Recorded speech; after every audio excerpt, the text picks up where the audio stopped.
You ever hear a story so unbelievable that if it wasn't witnessed by half the neighborhood, no one would believe it actually happened? Well, buckle up, because this one involves a fake cop, a gun, and a woman with a past so secret, even her own neighbors had no idea. Before we dive in, comment what country you're watching from. Let's see just how far this story travels. It was a warm Saturday afternoon in a quiet suburban cul-de-sac. The kind of day when kids rode bikes down the sidewalks and neighbors trimmed hedges with radios humming softly in the background. The sky was clear, the lawns were freshly mowed, and nothing seemed out of place. Inside one of those homes, Anna was just setting down a pitcher of iced tea on the back porch. She was calm, relaxed, her hair tied back casually, a simple sundress swaying in the breeze.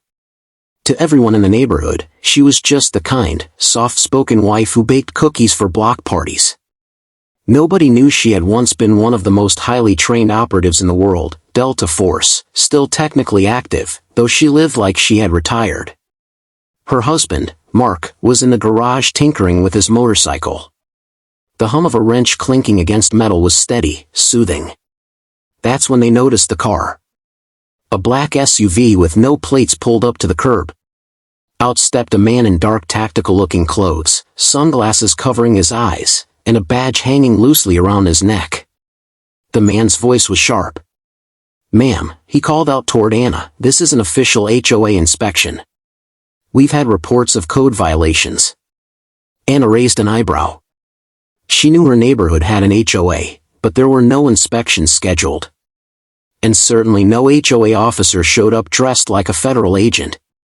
"Funny," she said calmly, "I wasn't aware the HOA hired law enforcement." The man stiffened. His hand hovered near his belt, where a holster sat clipped.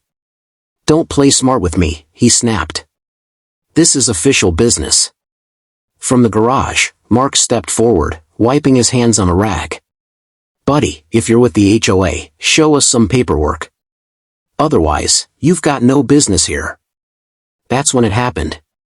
The man, perhaps realizing his bluff was being tested, reached into his jacket and pulled out a gun. He waved it toward Anna, trying to intimidate her.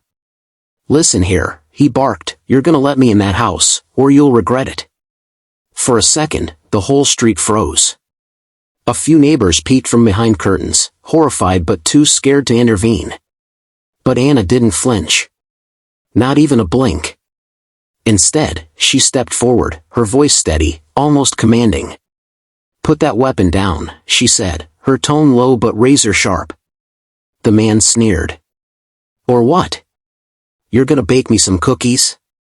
Anna took one slow step closer, her eyes locked on his like a hawk. "You don't know who you're dealing with." Mark's heart pounded, but he trusted his wife. He'd seen flashes of her old life before, the discipline, the calm under pressure. He stayed silent, knowing she was already in control. The fake cop laughed nervously, trying to reassert dominance. He pointed the gun higher. "This is your last warning." And that was his mistake. In less than a heartbeat, Anna moved. Her hand struck his wrist at an angle so precise the gun flew from his grip and clattered across the driveway. Before he could react, she had twisted his arm behind his back, forcing him face first onto the hood of his own SUV. The neighbors gasped. Some dropped their phones in shock. Others whispered, "Did you see that?" The man groaned in pain. What are you?" he stammered. Anna leaned close, her voice steady as steel. "Someone you never should have threatened." Within seconds, Mark had already called the real police. By the time they arrived, the fake HOA cop was still pinned, wrists locked behind his back with his own belt.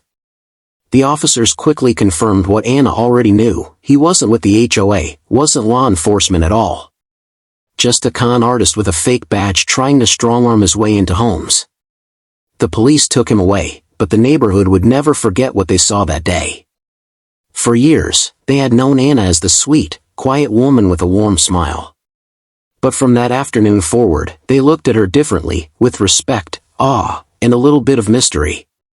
Later that night, as Mark and Anna sat on the porch again, sipping iced tea, he finally asked the question he'd been holding in. "You didn't even hesitate." How did you stay so calm? Anna looked out at the street, where the last hints of sunset painted the sky orange and pink. She smiled softly. Because some of us never really stop serving. We just find new battles to fight. And with that, she leaned back in her chair, as if the day had been nothing more than an ordinary Saturday. If you enjoyed this story, make sure to like and subscribe for more. You never know what unbelievable story you'll hear next.